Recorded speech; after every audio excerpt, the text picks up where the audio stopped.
So I got my brother Björk Utopia for Christmas, and he was kind enough to loan it to me on vinyl. It has a really cool design, and it's a really worthwhile album. I've been a fan of most of Björk's albums. They take time to get into, the later ones. More so, I think, than the 90s post album, for example. So it's not as direct, but that doesn't mean it's not qualitative music. It takes a little more getting into the lyrics, reading the lyrics, to have some fun with it. And I think a lot of the lyrics are really something that you can discuss. Myself, coming from a breakup in December this year, my experience is that in a relationship, often what you do is you highlight the other person's flaws in when you're frustrated about that, instead of telling them what you actually need from the relationship, which is really important, and draw some limits if you're not content. I think on tracks like Tabula Rasa, Björk kind of falls into this trap, and it's ironic that it's called Utopia, the album, when that's pretty much she has a little of a delusional side, I think. Of course, it mainly shows concern for her children, and that's great. But it's also about breaking patterns, which is also constructive. So I'm not saying she's not constructive with this, not repeating the mess ups of the fathers. I choose not to use the F word there. I think it should be maybe it would be more appropriate to say the mess ups of the humans, or the parents, since there are these kind of habits to break on both the feminine and masculine side of the human species. So that was the thought that I had, and since I having some moments of clarity during couple therapy sessions, and I'm good friends with my ex, and I also have a son. I really like the part of Tabula Rasa where she tells the child, you are strong, and that she is ashamed that she's leaving a mess for the child. Of course, the child is affected by divorce, but it's also affected by being the child of a parent, or parents who are quarreling or not providing a safe enough home. I'm not going into Björk's relationship. That is their business. I just think it's interesting philosophically to talk about these subjects.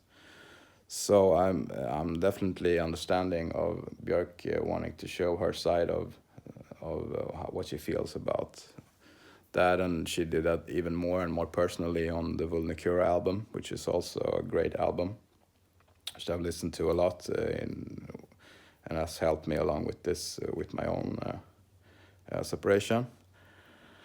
The thing is, you can quarrel and pass blame a lot, but it's not very constructive if you don't work out ways together to change, or if you cannot change others.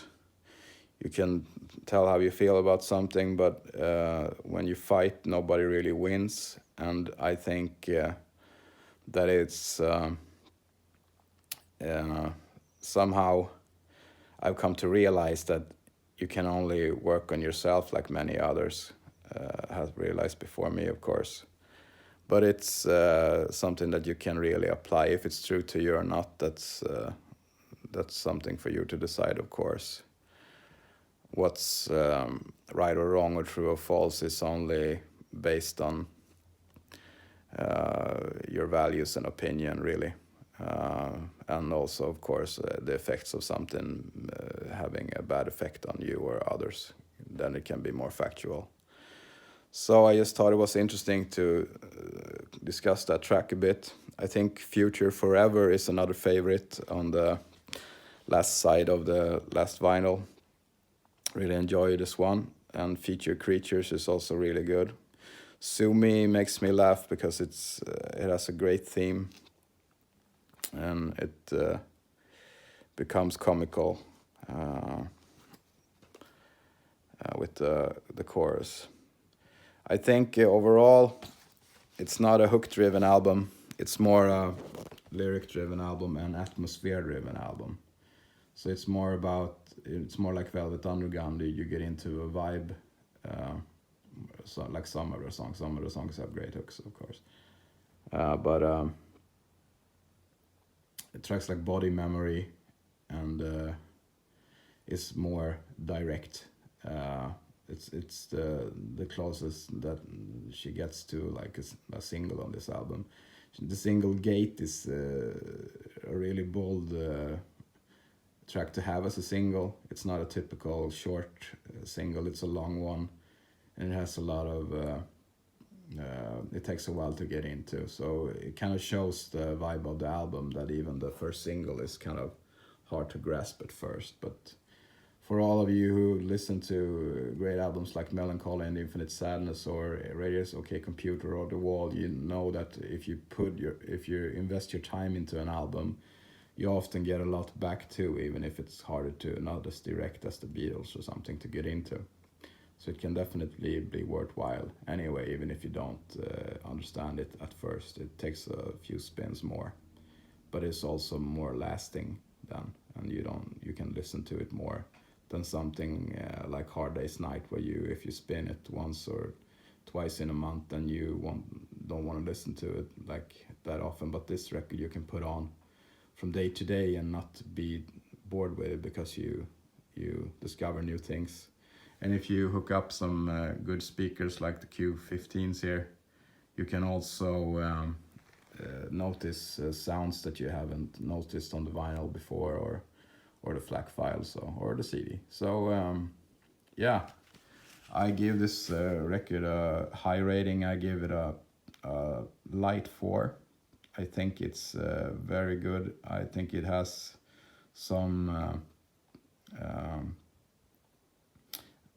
filler tracks as well, but nothing really bad. So I think that 4 out of 5 is a good rating for this one. You have to give it time to understand its beauty. And first I had a little high expectations on it, and if you have a little lower, I lowered them a bit, and then I appreciated it a lot more. So another great release from Björk, or Björk as we say in Sweden. See you later.